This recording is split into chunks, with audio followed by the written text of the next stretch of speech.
Shalom adik-adik, kita berjumpa lagi dalam renungan hari ini. Sebelumnya, mari kita berdoa. Tuhan Yesus yang baik, terima kasih untuk waktu dan kesempatan kami boleh berkumpul mau mendengarkan firman-Mu. Biarlah Tuhan yang menutup bungkus kami hingga kami boleh dapat mempelajari firman ini. Hanya di dalam nama Tuhan Yesus Kristus kami sudah berdoa. Amin. Judul renungan hari ini adalah Susu yang Murni. Renungan hari ini diambil dari 1 Petrus pasal 2 ayat yang kedua.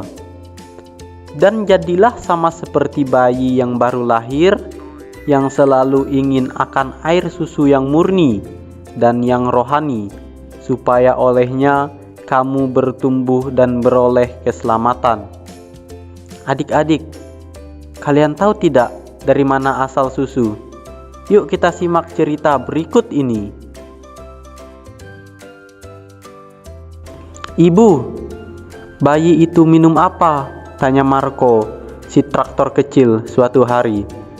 Dia sedang minum susu, jawab ibunya. Apa itu susu? Tanyanya lagi. Susu adalah makanan pertama yang diberikan oleh ibu manusia dan mamalia kepada bayinya yang baru lahir. Susu adalah makanan yang sangat lengkap dan mengandung nutrisi yang membantu bayi untuk bertumbuh sehat dan kuat. Susu yang dijual di supermarket biasanya berasal dari sapi. Sebagian diberikan kepada anak sapi dan sisanya langsung dibekukan agar tidak terbuang. Sapi makan apa? Kok bisa membuat begitu banyak susu sih, Bu? Tanya Marco lagi.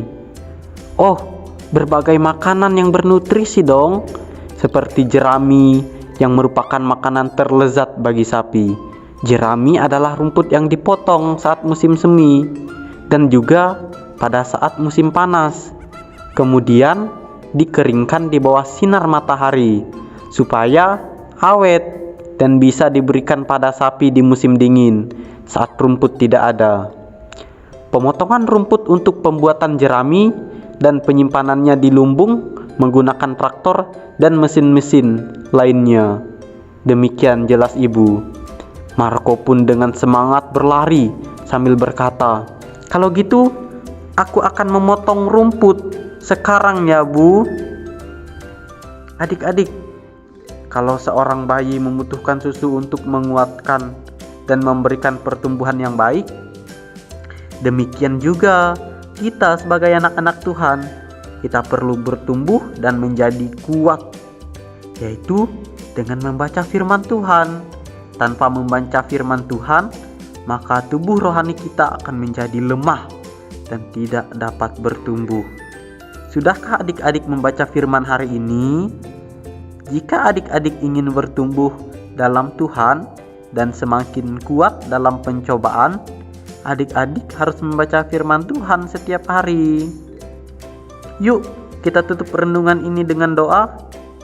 Bapa, aku rindu kuat dan bertumbuh dalam iman dan dalam kerohanianku.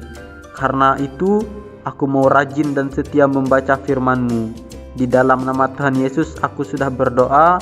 Haleluya. Amin. Sampai jumpa di renungan esok hari. Tuhan Yesus memberkati.